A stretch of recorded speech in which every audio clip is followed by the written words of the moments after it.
lui qui était, qui est et qui revient.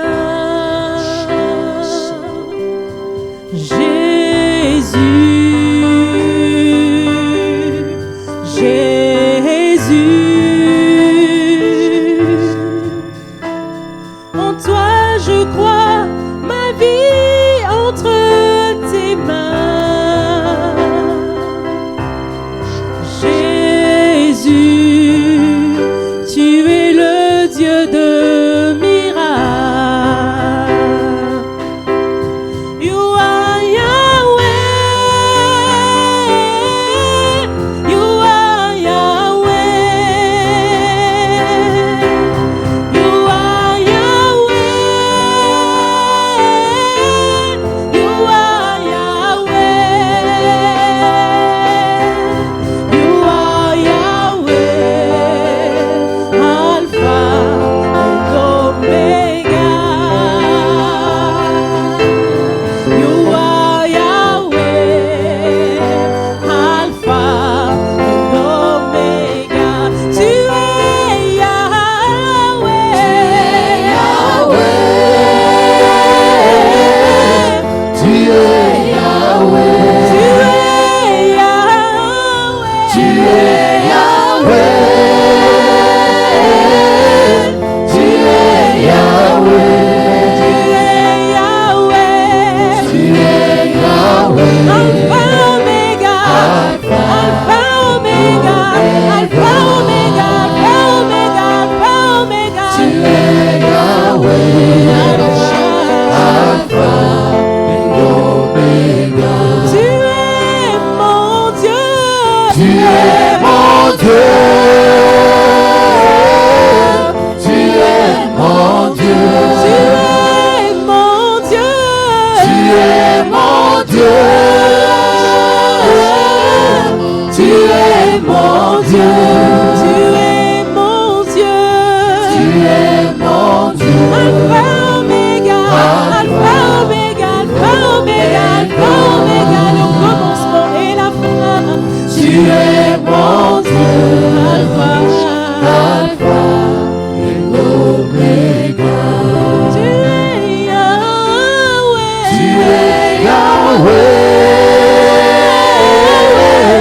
Tu es Yahweh,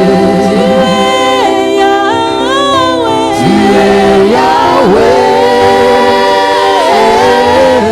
tu es Yahweh, tu es Yahweh, tu es Yahweh, Alpha et Omega. Tu es Yahweh, Alpha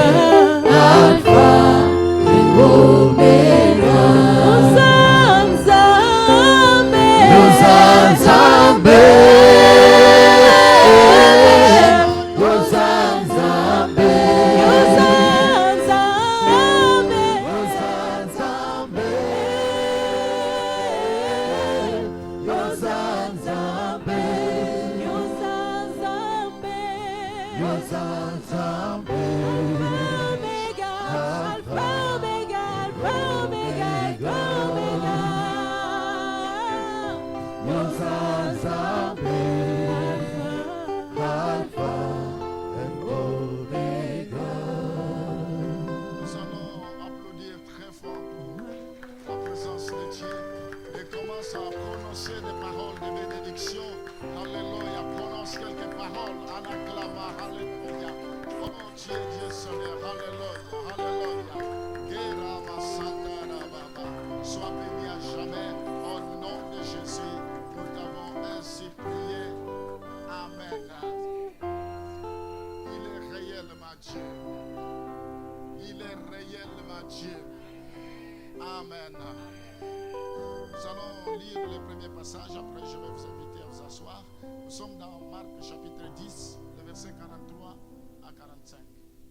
Nous devons vivre la parole. Nous devons méditer. En plus, ici, on a la facilité de lire les paroles. C'est profond. Tu es Dieu. Vous devez réaliser cela. Même quand nous devons danser, c'est quand nous réalisons la profondeur de la parole, des mots de parole. Nous devons, il n'y a pas pas de raison que nous puissions nous taire, que nous ne puissions pas bénir le Seigneur. Il est Dieu.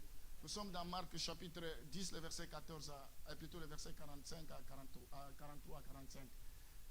Il n'en est pas de même au milieu de vous, mais quiconque veut être grand parmi vous, qu'il soit votre serviteur. Et quiconque veut être le premier parmi vous, qu'il soit l'esclave de tous.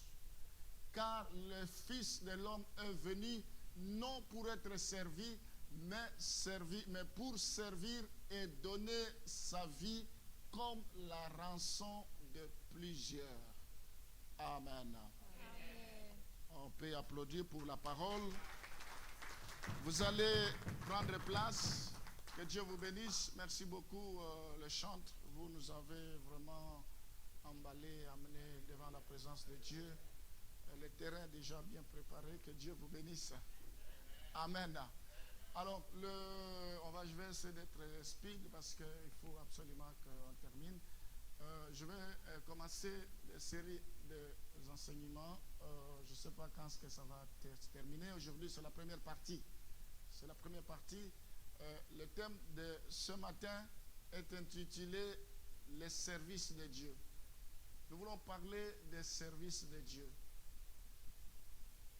En fait, je vais développer juste 2 points ce matin, à savoir comment servir et qui devons-nous servir.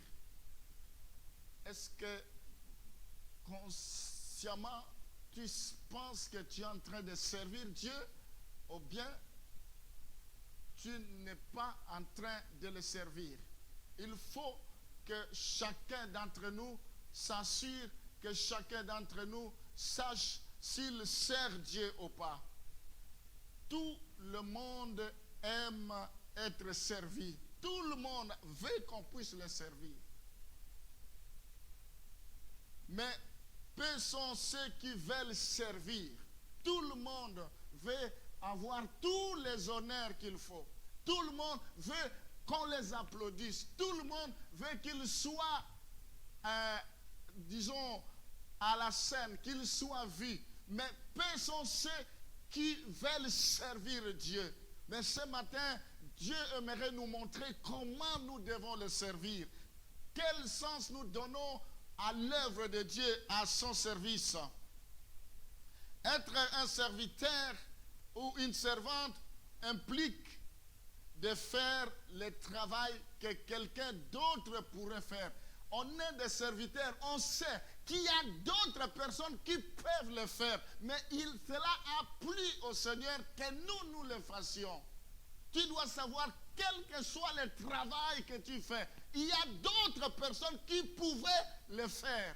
Mais Dieu a préféré que toi tu le fasses. Quelle est ton attitude? Comment toi tu le fais?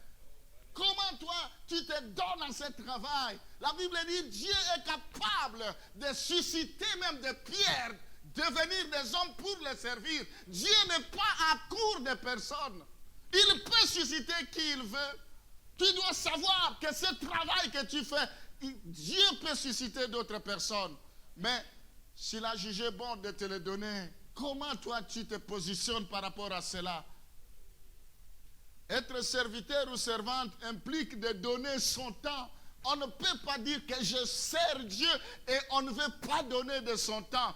Implique qu'on puisse donner son énergie. Comme les chantres ont chanté ici, vous sentez qu'ils le font avec toutes leurs tripes. Vous sentez qu'ils donnent au maximum. Quand je lis les SMS qu'ils présentent, ils sont passionnés, certains d'entre eux. Ils veulent l'excellence, c'est ça, servir Dieu. Parce qu'on ne vient pas servir un homme, mais nous servons Dieu. Servir Dieu implique de donner son temps ou son énergie de sorte que quelqu'un d'autre en bénéficie. Je ne peux pas donner mon temps pour que moi-même j'en bénéficie. Là, je ne sers pas Dieu. Je donne de mon temps pour que d'autres personnes en bénéficient. Je serai là parce que je veux que les gens se servent, bénéficient de mes talents, qu'ils bénéficient de ma belle voix, qu'ils bénéficient de la grâce. La Bible dit, vous avez reçu gratuitement, donnez gratuitement. Aujourd'hui, les gens sont des égoïstes. Ils pensent qu'à eux-mêmes, mais ils ne veulent pas donner pour l'avancement de l'œuvre de Dieu. Ils ne veulent pas être une bénédiction pour les autres. Dieu a dit à Abraham, tu seras une source de bénédiction. Nous devons être des sources de bénédiction. Je ne peux pas m'enorgueillir parce que je fais ceci ou je fais cela. Il faut que les gens bénéficient de ce que j'ai reçu. La Bible dit, l'homme ne peut recevoir que ce qui lui a été donné du ciel. Et tout don parfait vient d'en haut. Je me demande si ce que tu as reçu vient d'en haut ou ça vient de toi. Être un serviteur ou une servante de Dieu, c'est travailler. Nous devons travailler. Les gens aujourd'hui aiment servir quand ça les arrange. Comme ça les arrange. Ils sont contents, ils ne sont pas contents, ils ne travaillent pas. Ils travaillent à leur rythme. Ils sont des fois négligents. Il n'y a aucun dévouement, plutôt aucune motivation. La Bible dit, maudit celui qui travaille avec négligence l'œuvre du Seigneur. Mais bien aimés, quelles sont nos motivations? Nous travaillons avec peine, nous travaillons en graissant les dents, nous travaillons en murmurant. Mais comment nous servons Dieu? Alors revenons maintenant dans notre passage. Si on peut remettre notre passage, Marc chapitre 10, le verset 43 et 45. Après cette introduction, on va entrer maintenant dans le vif de notre sujet. Je suis au verset 43. Il n'en est pas de même au milieu de vous. Mais quiconque veut être grand parmi vous, qu'il soit votre serviteur. Nous voyons ici, on va rester d'abord dans ce passage, on va aller progressivement.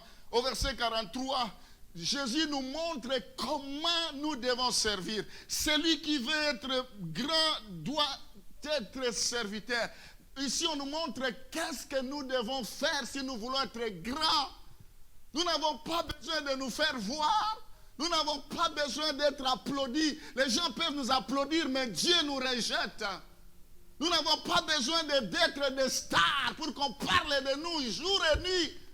Nous n'avons pas besoin de la vaine gloire. Même Jésus-Christ, quand on a voulu faire de lui roi, il a fui parce que son royaume n'est pas de ce monde. Les mêmes gens qui l'ont élevé, c'est les mêmes gens qui ont dit crucifie-les, crucifie-les. Tu travailles pour ta propre gloire ou pour la gloire de Dieu. Nous voyons ici, il dit celui qui veut être grand. Il y a des gens qui veulent être grands, qui s'autoproclament. Il y a des gens qui veulent attirer le regard de tout le monde. C'est moi qui ai commencé, c'est moi qui connais, mais ce n'est pas ça. Nous voulons être grands. Celui qui veut être grand, il doit être serviteur des autres. Il doit être servante des autres. Ça, c'est la première chose que la Bible nous dit. C'est comme ça nous voulons être grands, laisser nous servir Dieu. Au temps venu par Dieu, il nous élèvera. La Bible dit l'élévation ne vient ni de l'Orient, ni de l'Occident. L'élévation ne vient pas non plus du désert. L'élévation vient de l'Éternel. C'est Dieu qui élève. Amen. Si je ne parle pas de l'élévation, je vais me parler de ce sujet, mais ici, je n'aimerais pas trop parler de l'élévation, mais j'aimerais parler des services, les services de Dieu. Donc, la première chose, il faut servir. Si tu veux être grand, si tu veux que les gens, la nature est telle que les gens ont besoin de la reconnaissance. Vous connaissez comment on appelle le triangle de Maslow, donc les besoins physiologiques, les besoins, ainsi de suite. Donc l'homme a besoin de reconnaissance, d'être valorisé. Mais la Bible dit, celui qui veut être grand au milieu de vous, qu'il soit serviteur. Tu veux être grand ici à la trompette, sois serviteur, sois servante. Travaille pour le Seigneur. Ça ne sert à rien de le dire, c'est moi, ça ne sert à rien. Travaille. Dieu qui voit dans les secrets, même si les gens sont ingrats à ton égard, Dieu te les récompensera. Le verset 44, la Bible dit, celui et quiconque veut être le premier parmi vous, qu'il soit l'esclave de tous. Amen. Celui qui veut être le plus grand parmi vous, le premier parmi vous plutôt, qu'il soit esclave. Est-ce que vous connaissez la signification de l'esclave? Qu'il soit esclave de tous. C'est-à-dire, accepte que les gens marchent sur toi, accepte que les gens fassent de toi ce que tu veux, mais pourvu que tu puisses servir le Seigneur. En grosso modo, nous voyons ici dans ce passage, servir signifie que celui qui exécute les ordres de l'autre. Quand on parle de servir, c'est-à-dire tu n'exécutes pas tes ordres, mais tu exécutes les ordres d'une autre personne. C'est en deuxième lieu, je vous parlerai de qui nous devons servir. Donc nous exécutons les ordres d'une autre personne, non pas nos propres ordres. Les ordres de celui qui nous a appelés. Avant que nous venions au monde, il nous connaissait. Lorsque nous étions dans les seins de nos mères, il nous avait déjà choisis. Nous exécutons ces ordres. Servir Dieu veut dire que nous dépendons d'un maître, nous dépendons d'une autre personne. Et la Bible dit dans ce passage que nous sommes des esclaves. Laissez-moi vous dire un mot pour ce qui concerne esclave. Quand on parle de l'esclave, cela implique que la personne se donne tout entier à la volonté d'autrui. Tu te donnes tout entier à la volonté d'autrui. Toi-même, tu n'as plus de volonté. Tu fais tout pour la volonté de ton maître. Et notre maître, c'est Jésus-Christ. C'est lui qui nous a donné le souffle de vie. C'est lui qui nous donne la santé. C'est lui qui nous donne la force pour travailler, pour aller au travail. C'est lui qui nous donne la force de nous procurer tout ce que nous avons. Mais comment nous le servons? Comment nous pensons à lui? Nous devons devenir ses esclaves. Un esclave, c'est celui qui est consacré à un autre. Nous sommes consacrés pour notre Dieu, au point de négliger nos intérêts propres. Nous devons négliger nos intérêts au profit de celui qui nous a enrôlés, au profit de celui qui nous a appelés, au profit de celui qui nous a appelés. Nos propres intérêts n'ont plus de sens. Quand vous servez Dieu, Dieu s'occupera de vos intérêts. Quand vous servez Dieu, Dieu prendra soin de vous. Je me souviens de Zacharie avec Élisabeth. Ils n'avaient pas d'enfants, mais ils servaient Dieu. Ce n'est pas parce qu'ils n'avaient pas d'enfants que cela leur empêchait de venir à l'église. Il y a un pasteur que j'ai suivi, que je crois de la Côte d'Ivoire, qui avait un message très, très, très intéressant, un message très béni. Il dit, on ne vient pas dans l'église pour se marier. On ne vient pas dans l'église pour avoir des voitures. On ne vient pas dans l'église pour avoir, je ne sais pas ce que nous rêvons. Il y a des gens qui ne prient pas, mais ils ont ces choses-là. Ce n'est pas l'église qu'ils les ont. On vient à l'église pour avoir la vie éternelle que le monde ne peut pas nous donner. Pour avoir la vie éternelle que personne sur cette terre ne peut nous donner. Les enfants de Dieu aujourd'hui sont scandalisés. J'ai pris des années, ma vie ne change pas. Tu n'es pas venu ici pour que ta vie change. Tu es venu ici pour avoir la vie éternelle. C'est ce que le monde ne peut pas donner. C'est ce que personne autre ne peut te donner si ce n'est que Jésus de Nazareth. On a besoin de ce message-là. Pour un rien, je quitte l'église. Pour un rien, je pars parce que je ne vois rien. Mais on ne vient pas ici pour toutes ces futilités. La Bible dit, cherchez premièrement le royaume des cieux et le reste vous sera donné par-dessus tout. Nous devons jalouser la vie éternelle parce qu'elle est précieuse. Et le reste viendra après.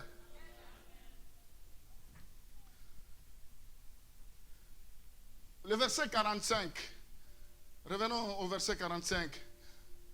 Car le Fils de l'homme est venu non pour être servi.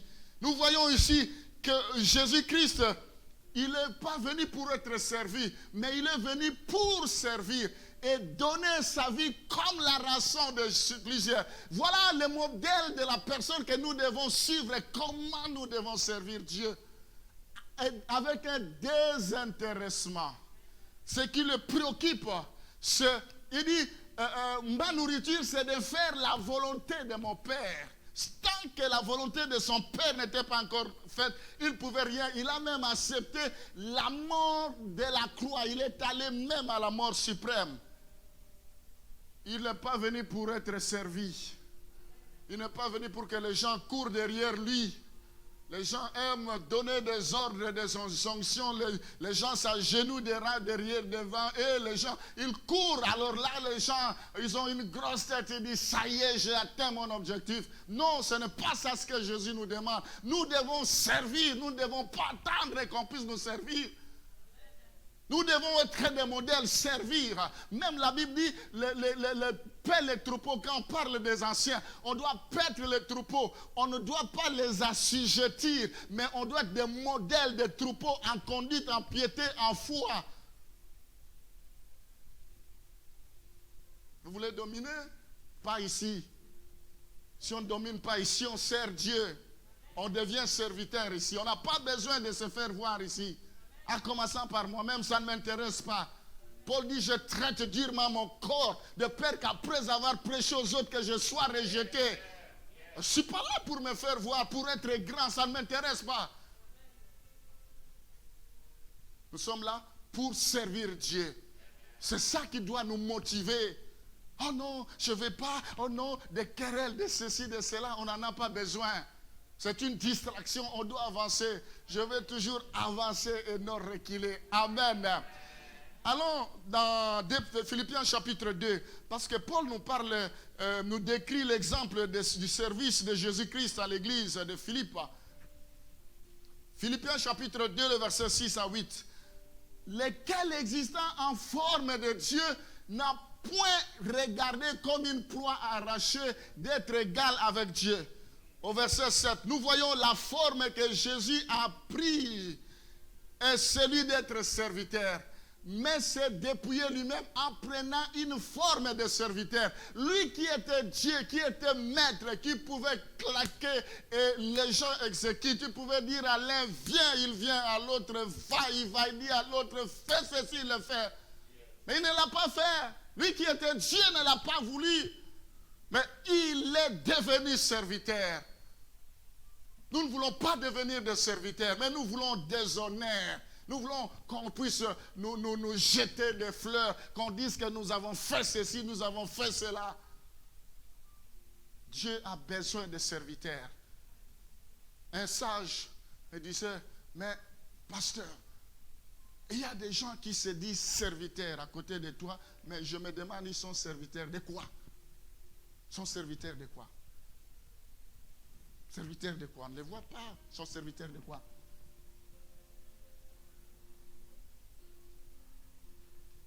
Josué était serviteur à côté de Moïse. Il était loyal, la loyauté. Il était fidèle. Jusqu'à ce que Dieu dise, maintenant mon serviteur Moïse est mort, c'est toi qui vas prendre le relais. C'est bien d'être appelé serviteur, mais nous devons être opérationnels. Alors, nous voyons la forme que Jésus a pris est celui d'être serviteur.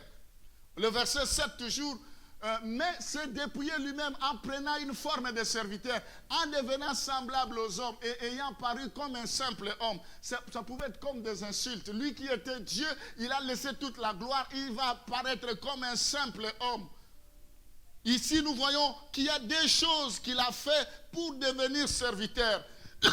Il s'est dépouillé de la gloire. Il s'est dépouillé. Nous devons nous dépouiller de notre orgueil. Nous devons nous dépouiller de toutes nos connaissances. Nous devons nous dépouiller de notre vieil homme pour servir Dieu. Parce que des fois, c'est un obstacle, nos raisonnements, qu'on n'est pas dépouillé. Jésus s'est dépouillé pour servir Dieu. Est-ce que tu t'es déjà dépouillé pour servir Dieu? Il s'est dépouillé d'une part, d'un côté, et d'autre côté, il a paru comme un simple homme. Un simple homme. C'est-à-dire, il a choisi d'abandonner la nature même de Dieu et d'assumer celle d'un homme, un simple homme. Cela pouvait être comme s'il devenait sans valeur. Mais il savait qu'il y a un mystère. C'est alors que Dieu l'a souverainement élevé. Dieu l'a souverainement élevé. Amen. Le verset 8. Nous voyons, il s'est humilié lui-même, se rendant obéissant jusqu'à la mort, même jusqu'à la mort de la croix. Nous voyons les résultats du service de Jésus-Christ, c'est la mort de la croix. Parce qu'il aimait son service, parce qu'il le faisait avec dévouement, et cela l'a mené à la croix. Il a accepté, parce que si Jésus-Christ n'était pas mort, nous, on ne pouvait pas avoir la vie, on ne pouvait pas être sauvés. C'est sa mort qui a changé toutes choses. C'est parce qu'il avait accepté de devenir serviteur. C'est parce qu'il avait accepté d'aller beaucoup plus loin. Amen. Amen. Ce matin, ce que je poursuis, que nous comprenions qui nous servons. Jean chapitre 13, le verset 13 à 17. Si nous voyons, Jésus a donné des leçons très pratiques à ses disciples. Jean chapitre 13, le verset 13 à 17. Vous m'appelez maître et Seigneur, et vous dites bien, car je le suis. Je suis Dieu, je suis maître, je suis le créateur du ciel et de la terre. Je suis tout ce que vous connaissez. Vous le dites, c'est bien. Le verset suivant. Si donc je vous ai lavé le pied, moi le Seigneur et le maître, vous devez aussi laver le pied les uns les autres.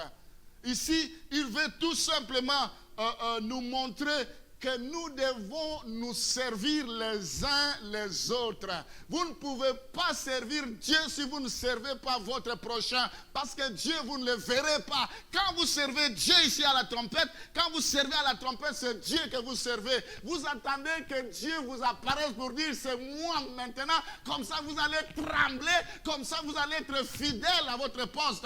Il y a des gens qui abandonnent leur poste. Le poste est vide. Ils ne sont pas là. Ils ne sont pas là dans le service. Ils sont en train partout et ils disent que nous servons Dieu. Nous avons beau tromper Dion, les hommes ne peuvent pas tromper Dieu. Nous devons être fidèles à celui qui nous a appelés, fidèles à notre poste. Votre maison fuit, vous voulez aller réparer la maison d'une autre personne alors que votre maison est en train de fuir. Il y a une fuite ici. Mes bien-aimés, nous devons être fidèles dans la maison de Dieu. Habakkuk était fidèle à son poste. C'est comme ça que nous devons servir Dieu. Jésus nous a montré, lavez-vous les pieds les uns les autres.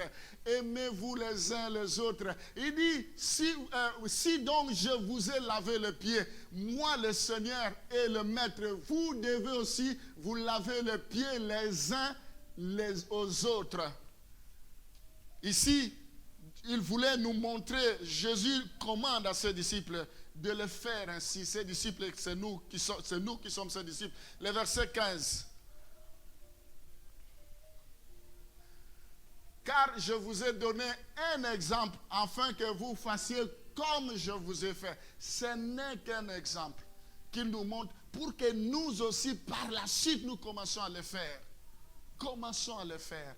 Nous ne voulons pas nous servir les uns les autres. Nous ne voulons pas servir le Seigneur. Nous ne voulons pas, mais nous voulons, la Bible dit, ce que vous voulez que les hommes fassent pour vous, faites-le de même pour eux. C'est la loi et les prophètes. Vous voulez que les gens vous servent, commencez par les servir. Vous voulez que les gens soient gentils avec vous, commencez par être gentils avec eux. Vous voulez que les gens vous bénissent, commencez à être d'abord bénis par eux.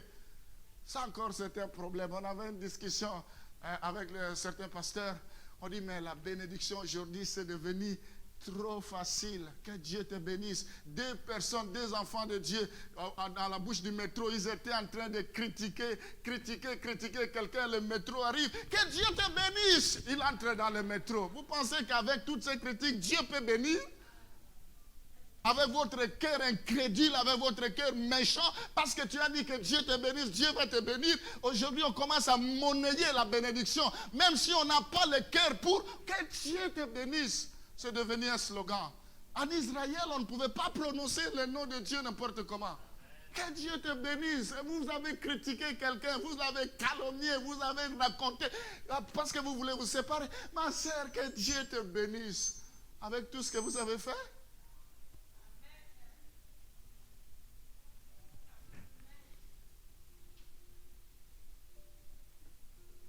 Le verset 27. Donc ici, le verset 15, le verset 17, le verset 15, Dieu veut que nous puissions le faire aussi pour les autres. Nous devons montrer l'exemple, nous devons nous servir les uns les autres. C'est comme ça que Dieu aimerait que nous puissions le servir. Et le verset 17, la Bible dit, en vérité, je vous le dis, le serviteur n'est pas plus grand que son serviteur. Son Seigneur, ni l'apôtre plus grand que celui qui l'a envoyé. Si vous savez ces choses, c'est-à-dire si vous savez vous servir les uns les autres, vous êtes heureux pourvu que vous le pratiquiez. Quand on sert selon la volonté de Dieu, on est heureux. Quand on sert selon le cœur de Dieu, on sera heureux. Quand on sert selon le cœur de Dieu, on est béni. Quand on sert selon le cœur de Dieu, le ciel sera ouvert. Notre vie sera arrosée. L'Éternel sera mon berger et je ne manquerai de rien. Amen. Quelles sont tes motivations de servir Dieu? On ne peut pas courir derrière toi. Ça doit être naturel parce que tu sers Dieu. Bref, dans ce passage de Jean chapitre 13, le verset 15 à 17, Jésus était clairement le maître. Nous voyons que c'est lui qui était le boss, comme on peut dire, le chef, le patron. Dans la vie normale, comme vous savez, le maître ne peut pas se substituer en serviteur. Le maître, il faut qu'il puisse se démarquer des autres. Mais lui, il n'a pas voulu se démarquer des autres. Il a montré l'exemple. Il a servi, il a pris le pied des apôtres. Si ça sentait mauvais, je ne sais pas. Mais il n'a pas regardé, il a lavé.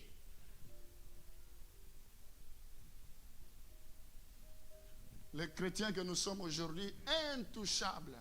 On est toujours dans les qui-vivent dans les gardes. Et non, moi, je ne t'autorise pas, je ne te permets pas. Les gens ne veulent pas être brisés. Les gens ne veulent pas servir Dieu. Ils pensent qu'ils peuvent arrêter à tout moment le travail de Dieu comme s'ils servaient un homme. Maintenant, qui devons-nous servir? Je vais terminer par là. Deutéronome chapitre 10, le verset 12. La première chose, qui devons-nous servir? Maintenant, Israël, que demande de toi l'Éternel? Écoute, qu'est-ce que l'Éternel nous demande? Ton Dieu, si ce n'est que tu craignes l'Éternel, ton Dieu, afin de marcher dans toutes ses voies, d'aimer et de servir l'Éternel, ton Dieu, de tout ton cœur et de toute ton âme. Amen. Il y a beaucoup de choses à dire dans ce passage. Première chose, Dieu a dit clairement aux Israélites qu'ils devaient le servir. On ne peut pas servir 2 maîtres. Ça, peut-être, je vais commencer ça le dimanche prochain. On ne peut pas servir 2 maîtres. Soit tu haïras l'un, soit tu aimeras l'autre. Mais on ne peut pas servir 2 maîtres. On doit servir que l'Éternel lui seul. Qui tu sers dans ton cœur? Il y en a qui ont 2 maîtres. Ils ont le péché d'un côté, Satan, et ils ont Dieu d'un côté. Et ils ne savent pas, il n'y a pas décidé. Ils clochent ça et là. Même Josué a dit, jusqu'à quand continuerez-vous à clocher ça et là? Si Baal est Dieu, lui, suivez Baal. Si l'Éternel est Dieu, suivez-moi. On ne peut pas continuer à clocher. Je suis là aujourd'hui, je sers Dieu, mais demain, je me retrouve dans toutes les choses de ce monde. Je suis dans le passion alcoolique, je suis dans de la drogue, le cocaïne, je suis dans toutes ces choses. Je me demande qui tu sers. La Bible dit, si le Fils t'a franchi, tu seras réellement libre. Dieu veut que nous puissions te servir. Celui qui doit être servi, c'est l'Éternel. Comment il devrait être servi? Nous devons marcher dans toutes ces voies selon ce passage. La Bible dit marcher dans toutes ces voies. Aussi longtemps que tu ne marches pas dans toutes les voies du Seigneur, tu n'as pas encore commencé à le servir. Tu es encore très loin. de servir Dieu parce que tu ne marches pas dans toutes ses voies. Regarde ton comportement. Tout le monde paraît beau, mais Dieu sait le cœur. La Bible dit Dieu ne regarde pas l'apparence. Dieu ne regarde pas ce qui frappe au cœur, aux yeux. Dieu ne regarde pas la taille. Dieu ne regarde pas à l'âge. Dieu regarde le cœur. Quelle est l'attitude de ton cœur quand tu sers Dieu? Servir peut aussi signifier travailler pour Dieu. Alors, la première chose, de tout ton cœur. Quand la Bible dit de tout ton cœur, cela veut dire quoi? Dieu a demandé à son peuple de lui donner leur cœur et âme. Ici, la première chose, je tourne toujours la première chose, c'est la troisième ou la quatrième chose, mais moi-même je me fais comprendre. Vous devez aimer Dieu. Deutéronome chapitre 6, le verset 5. Vous ne pouvez pas dire que vous servez Dieu si vous ne l'aimez pas. Vous ne pouvez pas dire que vous servez Dieu si vous ne l'aimez pas. Quand la Bible dit aimer Dieu, veut dire quoi?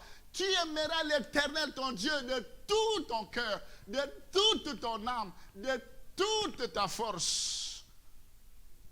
Aimer l'Éternel veut dire la priorité des priorités. La priorité des priorités. Quelle est ta priorité? Ta priorité, c'est ton mari. Ta priorité, c'est ton épouse. Ta priorité, c'est tes enfants. Ta priorité, c'est ton business. Ta priorité, c'est qui?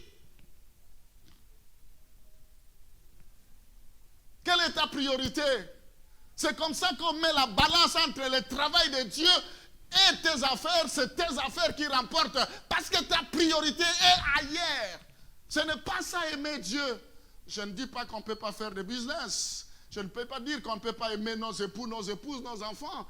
Mais la priorité des priorités. Tu aimeras l'Éternel ton Dieu de tout ton cœur, de toute ton âme et de toute ta force. Est-ce que vraiment tu aimes Dieu? Toi, tu aimes Dieu vraiment? Tu abandonnes l'œuvre de Dieu, tu dis j'aime Dieu? Je me demande si réellement tu aimes Dieu. Il faut que tu me définisses ce que veut dire aimer Dieu. Tu aimes Dieu? Tu ne veux pas contribuer pour son œuvre? Tu aimes Dieu vraiment? Tu ne veux rien faire pour l'avancement de l'œuvre de Dieu? Tu aimes Dieu, la Bible dit la moisson est grande, il y a peu d'ouvriers, priez le Père de la moisson d'envoyer des ouvriers. Tu es ouvrier, tu es là, tu es assis, tu dis j'aime Dieu. La Bible dit petits enfants, n'aimez pas seulement la parole, mais par les actes. Aimer Dieu, c'est la priorité des priorités. C'est un engagement inconditionnel et sans réserve envers Dieu qui se traduit par l'amour. Ça, Dieu demandait aux enfants d'Israël. Un engagement inconditionnel, sans condition. J'aime Dieu. Tu aimes Dieu. Aimons Dieu. Servons Dieu. Amen. Deutéronome chapitre 10, le verset 12. Je vous donne 2-3 versets, on va arrêter. Deutéronome 10, le verset 12. Si tu reviens à l'Éternel ton Dieu, et si tu obéis à sa voix de tout ton cœur et de toute ton âme, toi et tes enfants, selon tout ce que je te prescris aujourd'hui. On s'arrête là. Vous voyez que le texte continue. Si tu reviens à Dieu, ici, il s'agit de servir. Si tu sers Dieu, toi et tes enfants, il y a des bénédictions qui t'attendent. Si tu sers Dieu, il y a la prospérité qui t'attend. Si tu sers Dieu, tu verras la gloire de Dieu. Le Seigneur va éloigner des maladies qui peuvent frapper les enfants d'Israël comme il l'a fait dans le désert. Il y a beaucoup de choses qui vont se passer. Le fait tout simplement de servir Dieu. Mais bien aimé, je peux vous donner tant d'exemples de personnes qui servaient Dieu. Parce qu'ils servaient Dieu, il a donné. Anne servait Dieu, il était fidèle à la maison de Dieu. Abraham servait Dieu. Jacob, toutes ces personnes servaient Dieu. Mais quand on sert Dieu, il faut s'attendre à la réalisation de grandes choses dans sa vie. Amen. Il y a 5 exigences pour servir Dieu. La première exigence, il faut craindre l'Éternel. On ne peut pas servir Dieu si on ne le craint pas. Si on vit dans le péché, dans l'adultère, dans l'orgueil, dans l'impudicité, dans le mensonge, dans l'orgueil, que sais-je encore, vous ne pouvez pas dire que vous servez Dieu. C'est clair, c'est pas moi qui le dis, en commençant par moi-même. Le jour que je vous dirai que je sers Dieu et vous me voyez dans toutes ces choses, il faut que vous mettiez un doute.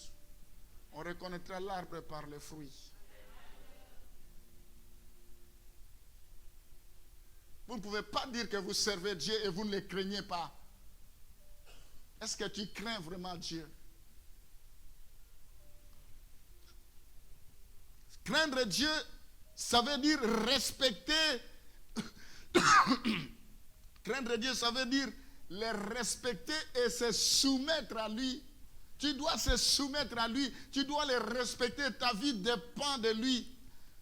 Deuxième chose, craindre Dieu, c'est marcher dans toutes ses voies, c'est-à-dire les comportements en accord avec la volonté divine. Est-ce que ton comportement c'est en accord avec la volonté divine? Est-ce que ton comportement est en accord avec la volonté divine? Vous ne pouvez pas servir Dieu si vous n'êtes pas en accord avec la volonté divine. Ça, c'est la deuxième chose. La troisième chose, l'aimer, c'est-à-dire choisir de s'attacher à lui et à lui seul. C'est un choix, à lui et à lui seul. Quatrième chose, servir, c'est-à-dire faire de l'adoration de l'Éternel le centre de ta vie. Il faut que Jésus soit au centre. Que je me lève, c'est Jésus. Que je dors, c'est Jésus. La Bible dit, soit que nous mangeons, soit que nous buvons, faisons tout, soit que nous fassions quelque chose que ce soit, faisons tout pour la gloire de Dieu. Nous vivons pour le Seigneur, nous mourons pour le Seigneur. Tout pour la gloire de Dieu. Amen. Amen. Vous n'êtes pas fâchés ce matin? Tous les jours, vous ne pouvez pas prendre toujours la même nourriture quand même. Si tous les jours, on te donne seulement de tchéké, de fumbois, je ne sais pas, tous les jours, ça ne va pas. Il faut quand même aussi changer quand même. Ce matin, je ne vais pas vous aménager, en commençant par moi-même. Parce que si je vous aménage, nous allons tous nous retrouver en enfer avec vous. Vous allez dire, c'est lui, il ne nous disait pas la vérité. Nous devons rectifier le tir. Comment nous servons Dieu? Nous sommes trop capricieux dans notre façon de servir Dieu. C'est comme si on doit vous dorloter, vous supplier pour servir Dieu. C'est comme si vous servez un homme. Vous n'avez pas besoin de servir un homme. Même s'il y a une personne qui sert Dieu, pourvu que la gloire revienne au Seigneur. On n'a pas besoin de beaucoup de gens pour servir Dieu. Mais moi, je vous pousse à servir Dieu. Parce que si vous servez Dieu, votre vie est garantie. Votre avenir est garanti. L'avenir de vos enfants est assuré. Vous servez le grand Dieu de Dieu. Alléluia. Le roi des rois. Amen. Les chants, vous allez avancer. Je vais terminer. Vous avancez. Deutéronome 30, le verset 2. On va terminer là parce qu'il est temps. Deutéronome 30, le verset 2, je vous donne 2-3 versets, on va finir. Deutéronome 30, le verset 2. Si tu obéis à l'Éternel, c'est ça ce qu'on disait. Si tu obéis à l'Éternel, tu dois obéir. Si tu obéis, il y a des conditions pour toute bénédiction. Les bénédictions, ça ne se ramasse pas. Ce n'est pas parce que je dis que Dieu te bénisse que Dieu va te bénir. Si tu obéis à la parole de l'Éternel. 1 Roi chapitre 2, le verset 4. Ici, la Bible nous demande de marcher fidèlement. Je vais continuer le dimanche prochain. Nous devons marcher fidèlement. 1 Roi chapitre 2, le verset 4. 1 Roi chapitre 8, le verset 48. Ici, si vous vous détournez de l'Éternel, vous vous détournez du péché. Ici, c'est la prière de Salomon. Quand Salomon était en train de bénir Israël, il a dit, si ton peuple se détourne de leur mauvais chemin, de leur mauvais voie, de leur mauvais chemin, s'il revient à moi, que le ciel leur soit ouvert, que le prière qu'ils vont demander leur soit exaucée. Enfin, 2 Rois 23, le verset 3, je suis obligé d'aller vite. Ici, les suivre. Ici, les choses se passaient sur l'estrade. Est-ce qu'on peut remettre 2 Rois 23, le verset 3? Je suis désolé de vous. Alors, les rois se tenaient sur l'estrade. Alléluia. Sur l'estrade, comme je parle là. Sur l'estrade. Il était en train de déclarer les choses. Sur l'estrade. Parce qu'il y a une alliance. Il s'agit de Josias. Il y a une alliance. Il y a un engagement public à obéir entièrement au Seigneur. Il déclare sur la chair, sur l'estrade. Il déclare les choses. Et Dieu exécute. Pas de futilité, pas de fable, pas de choses pour plaire à qui que ce soit, mais pour plaire à Dieu. Mais bien aimé, quand nous écoutons des choses de Dieu, Dieu nous parle, nous devons trembler. C'est pour ton bien. Le salut est plus important que quiconque, quel que soit ce que nous pouvons avoir sur cette terre. La Bible dit heureux ceux qui meurent dans le Seigneur. La Bible dit la Bible ne dit pas heureux ceux qui ont beaucoup de biens quand ils meurent. Heureux ceux qui meurent dans le Seigneur. Est-ce que tu es réellement dans le Seigneur? La Bible ne dit pas heureux ceux qui meurent, qui fréquentent les églises. On peut fréquenter les églises, mais sans être dans le Seigneur. Il est dans l'église, mais son cœur est ailleurs. Heureux ceux qui meurent dans le Seigneur. Il est important que nous soyons dans le Seigneur. Je vais m'arrêter là. Je chante. Je vous laisse à vous. Je vais terminer, clôturer pour ceux qui sont connectés. Seigneur, je te recommande tous ceux qui sont connectés à ce moment. Je les bénis. Je prie pour qu'ils puissent prendre conscience de pouvoir te servir. Les services de Dieu, on ne peut pas le faire comme on entend, comme on veut. Je prie pour que cette semence puisse produire le fruit digne de la repentance. Je prie, Seigneur, pour que tu suscites de véritables serviteurs comme de David, l'homme selon le cœur de Dieu. Que tu suscites des serviteurs qui ont compris que nous sommes là parce que Dieu veut que nous soyons là. Je bénis tous ceux qui nous ont suivis ce matin au nom de Jésus. Que cette semaine soit bénie pour vous. Au nom de Jésus, nous avons ainsi prié. Amen. Nous allons nous lever. Les chants vont nous conduire et on va donner, on va clôturer par là. Je vais finir par une prière. Tout ce que nous avons préparé, dîmes, offrandes, vous avez la possibilité de payer avec votre carte. Il y a le terminal derrière. Vous avez la possibilité de faire le virement si vous voulez bien. De vous mettre en ordre avec vos dîmes, offrandes, libéralité. Merci, nous allons donner avec joie. C'est parti. Je me livre totalement. Tu peux m'utiliser. Je me livre totalement.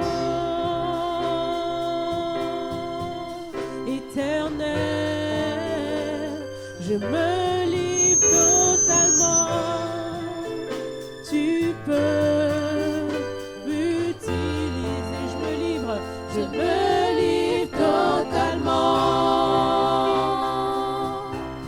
En toi, Seigneur, je me livre totalement. Tu peux m'utiliser. Me voici devant toi, ma vie est entre tes mains, tous mes rêves, mes projets, je les place entre tes mains. Je me livre totalement. En toi, éternel, je me livre totalement. Tu peux m'utiliser. Nous allons nous lever maintenant parce que nous voulons clôturer. Seigneur, je bénis les offrandes, les dîmes et libéralités. Il n'y a plus de bonheur à donner qu'à recevoir.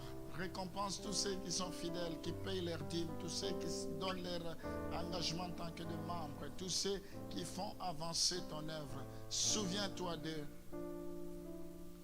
C'est parce que tu avais à tes côtés 7 ou 8 personnes qui t'accompagnaient, Suzanne, toutes ces personnes qui te soutenaient avec leurs biens, que l'œuvre avançait. Seigneur, merci pour toutes ces personnes qui sont là, que tu as donné pour faire avancer ton œuvre. Je les bénis et je prie pour ceux qui n'ont pas pu donner ce matin. Peut-être qu'ils n'en ont pas présentement. Quand ils en auront, qu'ils soient bénis également. Au nom de Jésus. Nous voulons terminer le culte. Nous allons prier ce matin. En commençant par moi-même, nous allons prier par rapport à notre manière de servir. Que Dieu nous donne la révélation. Que nous soyons prompts à le servir. Que nous puissions le faire avec beaucoup de dévouement. Si nous le faisons déjà, gloire à Dieu. Prions pour que Dieu ajoute encore un plus dans notre façon de servir Dieu. Si nous ne le faisions pas, c'est possible que nous puissions repartir sur les bonnes bases. Dieu n'est pas là pour nous condamner. Je ne suis pas là pour vous juger, pour vous condamner, mais je suis là pour vous faire prendre conscience que Dieu mérite l'excellence et nous devons être dans l'excellence dans notre manière de servir. Recommandons-nous entre les mains du Seigneur que nous puissions être des serviteurs. Nous rêvons d'être les premiers, nous rêvons d'être les grands. Commençons à nous servir les uns les autres. Prions maintenant dans le nom de Jésus. Alléluia. Seigneur, nous prions pour que tu nous fasses grâce. Nous prions, Seigneur, prions, ouvrons nos bouches, parlons maintenant à Dieu. Alléluia, alléluia. Et Rashamana Santara Baba Baba. Et Yakamana Santara Baba Baba. Et Rashamana Santara Baba. Yokonomana Santara Baba. Nous voulons le servir avec nos dons, nos grâces. Nous voulons te servir avec nos talents. Nous voulons te servir avec notre cœur. Nous voulons te servir avec notre âme, avec notre esprit, Seigneur. Nous voulons te servir de tout notre cœur. Et t'entamer dans le nom de Jésus. Alléluia. Seigneur, je prie maintenant pour te recommander chacun de tes enfants. Tu es mort sur la croix pour eux. Malgré nos imperfections, tu nous aimes tels que nous sommes. Malgré que tu as choisi Pierre, tu as dit arrière de moi Satan. Pierre,